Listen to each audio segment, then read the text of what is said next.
Вработување на нов медицински персонал е главен приоритет за новиот вршител на должност директор на Штипскиот здравствен дом доктор Панче Караѓозов, доктор Горан Андонов. Можам да кажам дека недостасува од секој профил, значи и доктори, и медицински сестри, и хигиеничарки, значи буквално и медицински и немедицински персонал.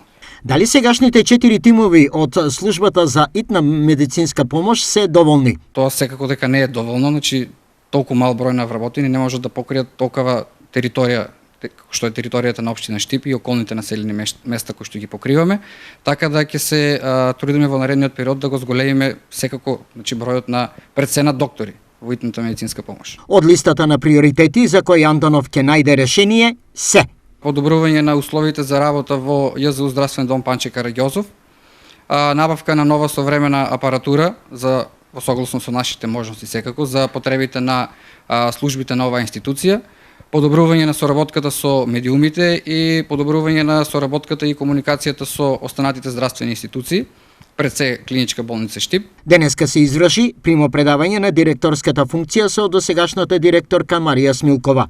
Андонов тврди дека оваа здравствена институција во која се вработени 81 лице ја затекна во добра финансиска кондиција.